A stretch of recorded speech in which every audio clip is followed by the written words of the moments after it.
తెలంగాణ సంస్కృతి జీవన విధానంలో దసరాకు ప్రత్యేక స్థానముందన్నారు సీఎం రేవంత్ రెడ్డి. చెడుపై మంచి సాధించిన విజయానికి చిహ్నంగా విజయదశమి పేరుతో దసరా పండుగను దేశవ్యాప్తంగా జరుపుకుంటున్నామని చెప్పారు. సీఎం సొంతూరు కొండారెడ్డిపల్లిలో దసరా సెలబ్రేషన్స్ ఘనంగా నిర్వహించారు. గ్రామస్తులు, ఫ్యామిలీ మెంబర్స్తో కలిసి వేడుకల్లో పాల్గొన్నారు ముఖ్యమంత్రి రేవంత్. హైదరాబాద్ జూబ్లీహిల్స్లోని నివాసంలో ఆయుధ పూజలో పాల్గొన్నారు సీఎం రేవంత్ రెడ్డి. పోలీస్ సిబ్బంది ఆయుధాలు పెట్టి ప్రత్యేక పూజలు చేశారు. దుర్గమ్మ చిత్రపటానికి తుపాకులకు పూలమాల వేసి హారతి ఇచ్చారు రేవంత్. ఈ సందర్భంగా రాష్ట్ర ప్రజలకు విజయదశమి శుభాకాంక్షలు తెలిపారు సీఎం. తెలంగాణ సంస్కృతి జీవన విధానంలో దసరాకు ప్రత్యేక స్థానముందన్నారు సీఎం రేవంత్. చెడుపై మంచి సాధించిన విజయానికి చిహ్నంగా విజయదశమి పేరుతో దసరా పండుగను దేశవ్యాప్తంగా జరుపుకుంటున్నామని అన్నారు. తెలంగాణ సబ్బండ వర్గాల ఐక్యతకు దసరా నిదర్శనంగా నిలుస్తుందన్నారు. విజయదశమి సందర్భంగా తెలంగాణ అప్రతిహత విజయాలతో అభివృద్ధి సాధించాలని దుర్గామాతను ప్రార్థిస్తున్నట్టు తెలిపారు సీఎం. పండుగకు సొంతూరు కొండారెడ్డిపల్లి వెళ్లారు ముఖ్యమంత్రి రేవంత్ రెడ్డి. సీఎం సొంతూరులో దసరా సెలబ్రేషన్స్ ఘనంగా జరిగాయి. కొండారెడ్డిపల్లికి వెళ్లిన సీఎం రేవంత్ కు గ్రామస్తులు ఘనస్వాగతం పలికారు. ముఖ్యమంత్రికి గజమాల వేసి పూలవర్షం కురిపించారు. స్థానిక ఆంజనేయ స్వామి గుడిలో పూజలు చేశారు సీఎం రేవంత్. ఆ తర్వాత స్థానికులను ఆప్యాయంగా పలకరిస్తూ ఇంటికి చేరుకున్నారు. కోటమైసమ్మ దేవాలయంలో కుటుంబ సభ్యులతో కలిసి పూజలు చేశారు సీఎం. గ్రామంలోని జమ్మి చెట్టు దగ్గర నిర్వహించిన పూజల్లో పాల్గొనేందుకు గ్రామస్తులతో కలిసి కాలినడకన వెళ్లారు సీఎం. అక్కడ మనవడితో కలిసి పూజా కార్యక్రమంలో పాల్గొన్నారు. ఆ తర్వాత గ్రామస్తులతో కలిసి కాలినడకన ఇంటికి వెళ్లారు. ఇంటి దగ్గర ఉన్న ఆంజనేయ స్వామి గుడి ఏర్పాటు చేసిన కార్యక్రమంలో పాల్గొని గ్రామస్తులందరికీ అభివాదం చేశారు. కొండారెడ్డిపల్లిలో దసరా సెలబ్రేషన్స్ పూర్తయ్యాక కొడంగల్కు వెళ్లారు సీఎం రేవంత్. కొడంగల్లో పార్టీ నాయకులు, కార్యకర్తలను కలుసుకుని దసరా పండుగ శుభాకాంక్షలు తెలియజేశారు. అందరి బాగోగులు అడిగి తెలుసుకున్నారు. ఉదయం హైదరాబాద్ లంగర్ హౌస్ బాపుఘాట్లో నిర్వహించిన గాంధీ జయంతికి సీఎం హాజరయ్యారు. మహాత్ముడి సమాధి దగ్గర నివాళులు అర్పించారు. ఈ సందర్భంగా గాంధీజీ సేవలను గుర్తు చేశారు. సత్యం, అహింస వంటి వాటిని మానవాళికి గాంధీజీ అందించారన్నారు. ఇచ్చిన అన్ని హామీలను నెరవేరుస్తున్నామని చెప్పారు మంత్రులు. బీసీ రిజర్వేషన్లకు బీజేపీ నేతలు మద్దతిస్తూనే మరోవైపు అడ్డుపడుతున్నారని ఆరోపించారు. సీఎం రేవంత్ రెడ్డి పేద ప్రజల అభివృద్ధి లక్ష్యంగా సంక్షేమ పథకాలు అమలు చేస్తున్నారని చెప్పారు. పండుగ సందర్భంగా ఆయుధ పూజ కార్యక్రమాల్లో పాల్గొన్న మంత్రులు రాష్ట్ర ప్రజలకు దసరా శుభాకాంక్షలు తెలిపారు.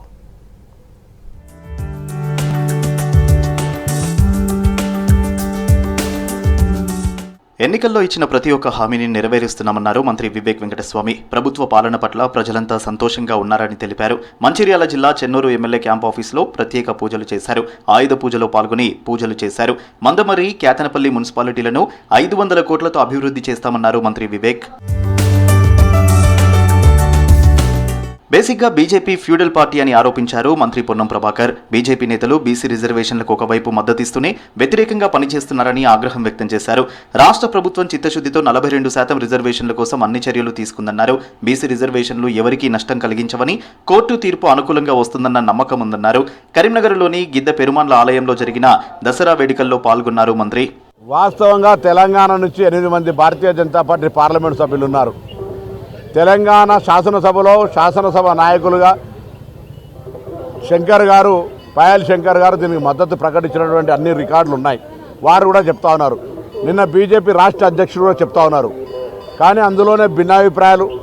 బేసిక్ ఫ్యూడల్ పార్టీ అయినటువంటి బీజేపీ దీనికి ఒకవైపు అలుముకుంటూనే కడుపులో కత్తులు పెట్టుకొని పొడిచే ప్రయత్నం చేస్తూ ఉంది. ములుగు జిల్లా కేంద్రంలోని ఎమ్మెల్యే క్యాంపు కార్యాలయంలో ఆయుధ పూజ కార్యక్రమంలో పాల్గొన్నారు మంత్రి సీతక్క. ఈ సందర్భంగా రాష్ట్ర ప్రజలకు విజయదశమి శుభాకాంక్షలు తెలిపారు. విజయదశమి సందర్భంగా ఖమ్మం జిల్లా దమ్మపేట మండలంలో పర్యటించారు మంత్రి తుమ్మల నాగేశ్వరరావు. నాచారం, వడ్లగూడెంలోని అమ్మవారి ఆలయాలను సందర్శించి ప్రత్యేక పూజలు చేశారు. నాచారంలో ప్రసిద్ధిగాంచిన జగదాంబ తల్లి అమ్మవారితో పాటు లక్ష్మీ నరసింహస్వామి దేవాలయాలను సందర్శించి పూజలు చేశారు. ఆయా దేవాలయాల్లో జరుగుతున్న అభివృద్ధి పనులపై కమిటీ సభ్యులతో మాట్లాడారు మంత్రి. నాగర్ కర్నూలు జిల్లా కొల్లాపూర్లో నిర్వహించిన మహాత్మా గాంధీ జయంతి కార్యక్రమంలో పాల్గొన్నారు మంత్రి జూపల్లి కృష్ణారావు. గాంధీ విగ్రహానికి పూలమాల వేసి నివాళులర్పించారు. స్థానిక రామాలయంలో ప్రత్యేక పూజలు చేశారు. సీఎం రేవంత్ రెడ్డి పేద ప్రజల అభివృద్ధి లక్ష్యంగా సంక్షేమ పథకాలు అమలు చేస్తున్నారని తెలిపారు. మన సంస్కృతి, మన సాంప్రదాయాలు, మన ఆలోచన విధానాలు ఈ విజయదశమి సందర్భంగా అన్ని కుటుంబాల్లో సుఖశాంతులు వెళ్లి విరియాలని అనుకోకుండా విజయదశమి రోజే మహాత్మా గాంధీ జయంతి. మరి విజయదశమి రోజున ప్రజలందరికీ విజయం చేకూరాలంటే జీవితంలో వెలుగులు ఉండాలంటే మహాత్మా గాంధీ గారి యొక్క ఆలోచన విధానాన్ని మంట పట్టించుకున్నాం. మంచిర్యాల జిల్లా చెన్నూరులో పర్యటించారు మంత్రి వివేక్. దసరా పండుగ సందర్భంగా పట్టణంలోని దుర్గామాత మండపాలను సందర్శించి ప్రత్యేక పూజలు చేశారు. అంతకుముందు గాంధీ జయంతి వేడుకల్లో పాల్గొన్నారు మంత్రి వివేక్.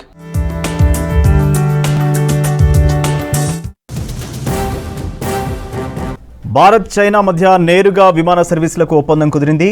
అక్టోబర్ చివరి నాటికి భారత్ నుంచి చైనాకు నేరుగా విమాన సర్వీసులు ప్రారంభం కానున్నాయి. 5 ఏళ్ల కిందట గాల్వాన్లో జరిగిన సైనిక ఘర్షణలతో విమాన రాకపోకలపై ఆంక్షలు విధించింది కేంద్రం. ఇటీవల 2 దేశాల ద్వైపాక్షిక సంబంధాలను బలోపేతంపై ఫోకస్ చేసిన కేంద్రం అంతర్గత విభేదాలు పరిష్కరించే దిశగా చర్యలు చేపట్టింది. ఇందులో భాగంగానే విమాన సర్వీసులపై చైనాతో చర్చలు జరిపింది. భారత విదేశాంగ మంత్రి జైశంకర్ సహా పలువురు కేంద్ర మంత్రులు చైనాతో చర్చలు జరిపారు. 2-3 విడతలుగా చర్చలు జరిపారు. దీంతో చైనా కూడా విమాన రాకపోకలకు అంగీకరించింది. అయితే సెప్టెంబర్లోనే విమాన సర్వీసులు ప్రారంభించాలని ఇరు దేశాలు అనుకున్నా అక్టోబర్ చివరి నాటికి రాకపోకలు పునరుద్ధరించాలని నిర్ణయం తీసుకున్నాయి. రాజ్యాంగంపై కేంద్రంపై రాహుల్ గాంధీ చేసిన వ్యాఖ్యలను ఖండించారు కేంద్ర మంత్రి అర్జున్ రామ్ మేఘవాలే. దేశ రాజ్యాంగ విలువలను తగ్గించేలా మాట్లాడడం రాహుల్కు అలవాటైందని విమర్శించారు. రాహుల్ మాటలను ప్రవర్తనను దేశ ప్రజలను ఎప్పటికీ అంగీకరించారన్నారు మేఘవాలే. देखिए, उनका ये एक आदत हो गई है कि विदेश में जाकर के देश की जो संवैधानिक संस्थाएं हैं उनको बदनाम करना, ये देश के नागरिक कतई पसंद नहीं करते हैं, लेकिन उनकी आदत हो गई है जिसकी हम घोर निंदा करते हैं. విదేశాలకు వెళ్లి మన దేశాన్ని అవమానించేలా మాట్లాడడం రాహుల్కు అలవాటైందన్నారు బీజేపీ ఎంపీ కంగనా రనౌత్. దేశ సమగ్రతను దెబ్బతీసేలా రాహుల్ మానుకోవాలన్నారు కంగనా.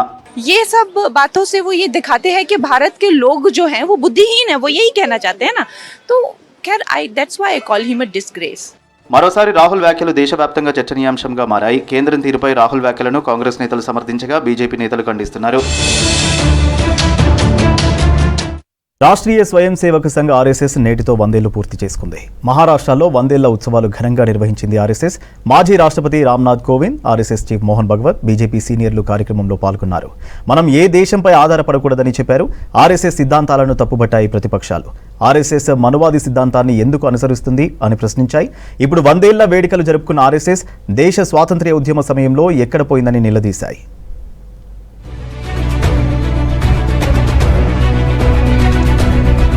మనం ఏ దేశంపై ఆధారపడకూడదన్నారు ఆర్ఎస్ఎస్ చీఫ్ మోహన్ భగవత్. మనం స్వదేశీపైనే ఆధారపడాలని, స్వావలంబనపై దృష్టి పెట్టాలన్నారు.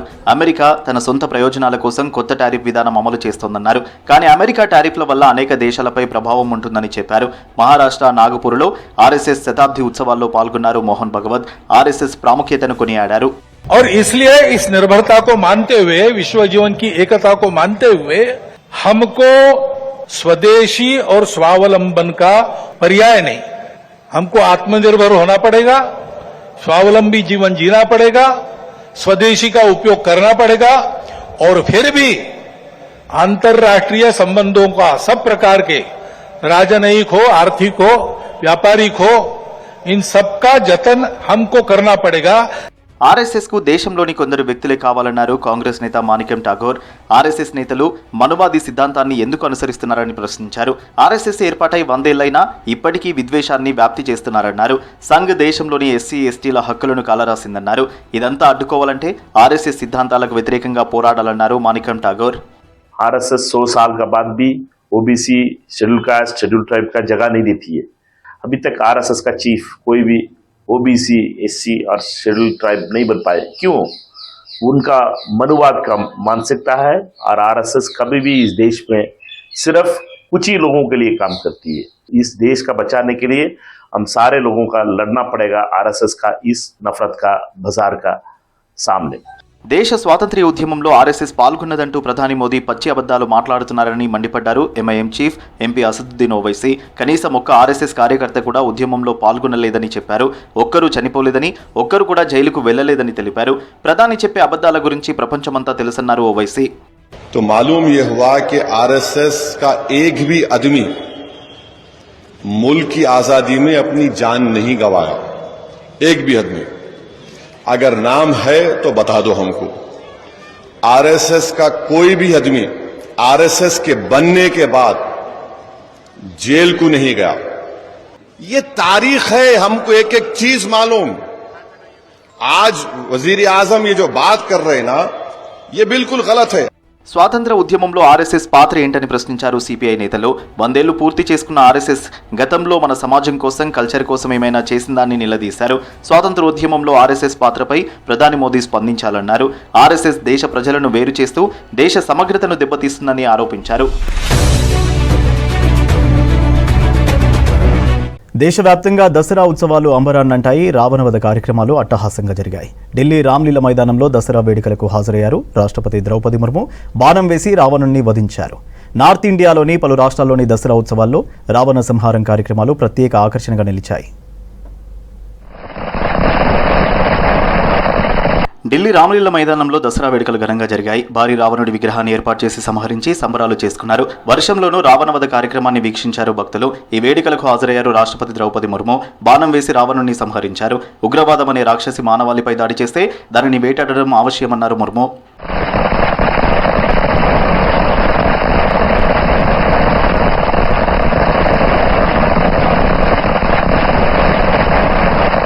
ఉత్తరాఖండ్ డెహ్రాడూన్లో దసరా సంబరాలు అంగరంగ వైభవంగా నిర్వహించారు. విజయదశమి సందర్భంగా పరేడ్ గ్రౌండ్లో రావణ సంహారం కార్యక్రమం నిర్వహించారు. ఉత్తరాఖండ్ సీఎం పుష్కర్ సింగ్ ధామీ కార్యక్రమంలో పాల్గొన్నారు. అటు హిమాచల్ ప్రదేశ్ సిమ్లాలో సీఎం సుఖ్వీందర్ సింగ్ దసరా వేడుకల్లో పాల్గొన్నారు. దసరా అంటే చెడుపై మంచి గెలిచిన సందర్భంగా జరుపుకునే పండుగ అని తెలిపారు సీఎం.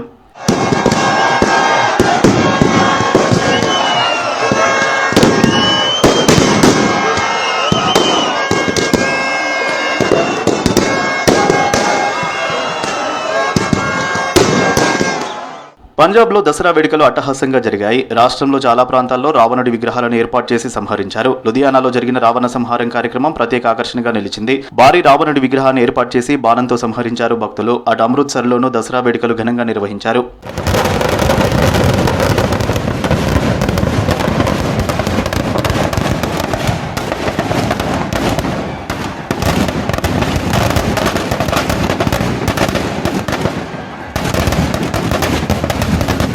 జమ్మూ కాశ్మీర్ శ్రీనగర్లో రావణవధ కార్యక్రమం నిర్వహించారు స్థానికులు. భారీ రావణుడి విగ్రహాన్ని ఏర్పాటు చేసి వధించారు. చెడుపై మంచి సాధించిన విజయానికి సంకేతంగా రావణవధ నిర్వహించిన సంబరాలు చేసుకున్నారు.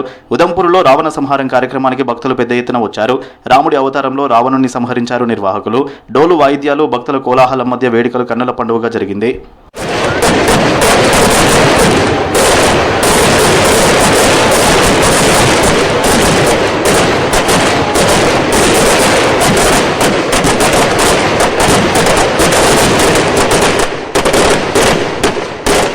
బీహార్ పాట్నాలో రావణ సంహారం కార్యక్రమం ఘనంగా జరిగింది. భారీ రావణుడి విగ్రహాన్ని ఏర్పాటు చేసి సంహరించారు భక్తులు రాముడి అలంకరణలో బాణం వేసి రావణుణ్ణి వధించారు. చెడుపై మంచి విజయం సాధించిన సందర్భంగా విజయదశమి జరుపుకుంటున్నామని, ఈ ఉత్సవాల్లో భాగంగానే రావణుడి బొమ్మను దహనం చేస్తారని చెప్పారు.